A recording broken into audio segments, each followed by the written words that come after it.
कृष्ण की लीला मैंने कल सुनाई थी, उनकी माँ जशोदा, और इसी पर ही चलते हुए एक मुझे राधा रानी जी की कथा याद आ गई।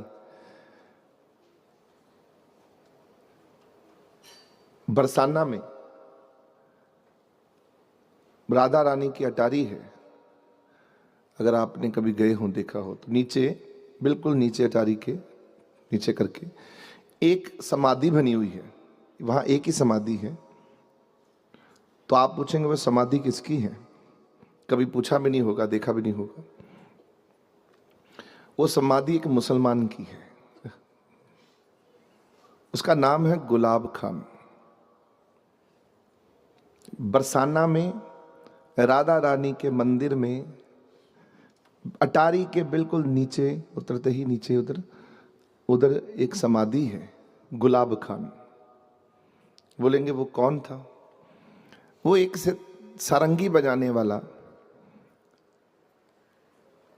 राधा रानी से प्रेम कर बैठा, बरसाना में आ गया। उसकी पत्नी नहीं थी, उसकी केवल एक बिटिया थी, छोटी सी।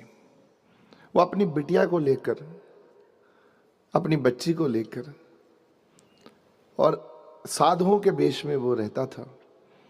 सादा सा फटे पुराने हाल, ना कोई आगे ना कोई पीछे, सिर्फ एक बिटिया। और सरंगी बजाता था। और जब सरंगी बजाता था तो साथ में गाता भी था, राधा रानी की गीत गाता था। अब जब राधा रानी के गीत गाता तो बिटिया छोटी थी, बिटिया खूब नाचती। अब बिटिया नाचती थी और बिटिया का नाम क्या रखा उसने? राधा। क्या रखा?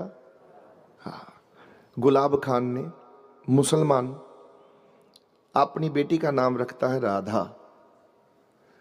अब राधा नाचती है, छोटी सी बच्ची बिटिया, और वो सरंगी बजा रहा है और गा रहा है। यही उसका दिनचर्या था। लोग आते, लोग देखते।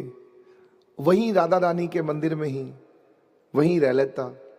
वहीं खाना जो उसको गोस्वामी जी वहां के दे देते, गोसाई, तो वो गोसाई उनको प्रसाद देते, वहीं रहता। सब कुछ उन्होंने प्रबंध किए हुए थे कि बड़ा प्यारा है, हमको राधा रानी के गीत सुनाता है, तो लंगर भोजन भी तुम यहीं से करोगे। और वहीं उनको छोटा सा रहने के लिए एक ठिकाना दे रखा था। अब वो गुलाब खान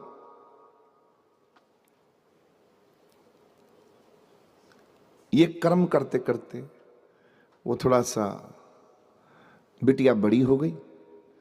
अब बड़ी होके भी वो नाचती थी तो वो आनंद लेता था। अब जब थोड़ी ज्यादा बड़ी हो गई तो गोसाई जी ने और वहां के लोगों ने कहा गुलाब खान से कि बाबा, अपनी बिटिया की शादी कर दो, राधा की शादी कर दो। अब ये बड़ी हो गई है, अब ठीक नहीं लगता नाचना, अब इस बच्ची की बिटिया की शादी कर दो। बोलता, मैं शादी कैसे कर सकता हूं? मैं जहां राधा रानी के पास सेवा करता हूं, खाना तो मैं उसका खाता हूं, ये राधा भी उसी की है। जो करेगी तो राधा ही करेगी। अब मेरी मेरी बिटिया का ध्यान तो राधा ही रखेगी, मैं नहीं कर सकता कुछ भी। मैं जिसके पास आ गया हूं वही देखेगी। अब मेरे पास तो कुछ भी नहीं है, दो कपड़े हैं, लोग रख जाते हैं, खाना दे देते हैं तो खा लेता हूं। तो बिटिया, सब लोगों ने कहा, वहां के लोगों ने कहा कि ठीक है, बिटिया हमारी है। गोसाई जी बोले हमारी है, हम शादी राधा रानी ही करेगी, हम सब मिलके। उन्होंने एक अच्छा वर ढूंढा और सब ने मिलकर पैसे डालकर अच्छी शादी, अच्छा ब्याह राधा का कर दिया। अब राधा जब अपने घर में चली गई, अब वो सरंगी बजाने के लिए जब बैठा तो उसको ना बाबा की आवाज आ रही है, बाबा, और ना उसको कोई नाचती हुई राधा दिख रही है। अब वो परेशान होना शुरू हो गया। शादी के बाद वो डिप्रेशन में जाने लगा कि मेरी बिटिया तो चली गई, यही मेरे को राधा की याद दिलाती थी, राधा रानी से जोड़ के रखती थी। अब तो मेरे स्वर भी नहीं निकलते, ना मेरे से सरंगी बजती है। तो वो बैठ गया ऐसे, अब सरंगी भी छोड़ दी बजानी। अब रोने लगा, बैठ बैठ के रोता था कि राधा बिटिया कहाँ है तू?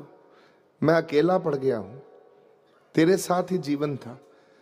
तू बजाती थी भजन, तू नाचती थी, तो मैं अपनी भक्ति करता था। अब तो मेरा कोई नहीं है आगे पीछे। तो बाबा बेचारा बैठा, ऐसे बैठा, बुढ़ा बेचारा दुखी रहा। तो एक ऐसी घटना घटी कि बाबा गायब हो गए। बाबा गायब हो गए।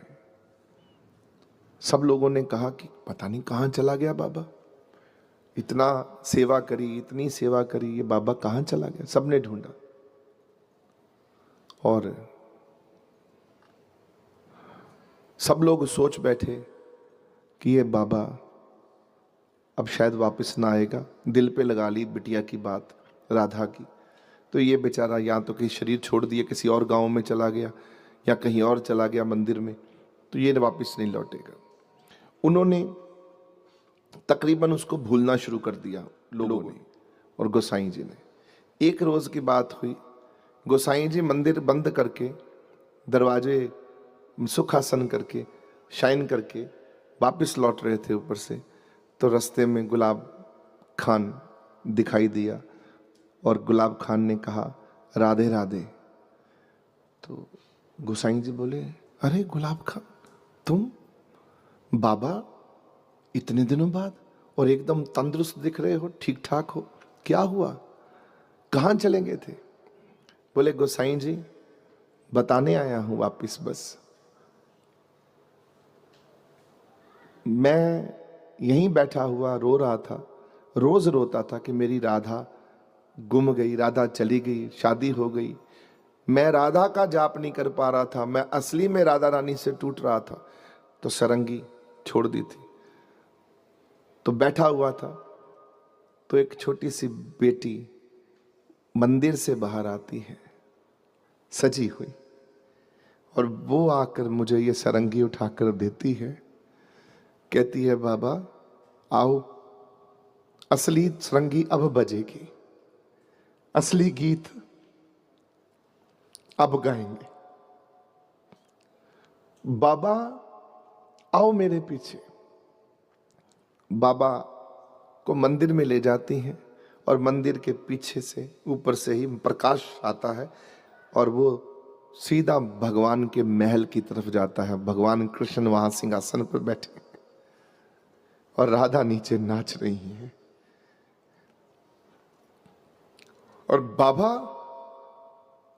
बाल रूप में सारे वहां के। राधा रानी कहती हैं मुझे, बाबा बजाओ सरंगी, राधा अब नाचेगी। बाबा सरंगी बजाते हैं। बोले मुझे भगवान ने ऊपर सेवा दे दी है अपने महल में, यहाँ की सेवा मेरी समाप्त कर दी, अपने घर में सेवा दे दी। आज मुझे भगवान ने ही भेजा है, जाके गोसाइयों को बोल दो कि मैं अब पक्का भगवान के घर का बजाने वाला हो गया हूं। और वो बाबा वहां से दोबारा गायब हो जाते हैं। उनकी समाधि नीचे बना दी गई कि राधा रानी और भगवान कृष्ण अपने साथ ले गए उसको सरंगी बजाने के लिए। आप कोई अगर सेवा करो तो भगवान वो सेवा को कृपा कर दे तो आपको यहां छोड़ी छोड़ेंगे, आपको साथ लेके जाएंगे भगवान। चल मेरे बच्चे, आज तेरे को मैं अपने साथ लेके जाऊं। प्रभ अविनाशी वाहे गुरु,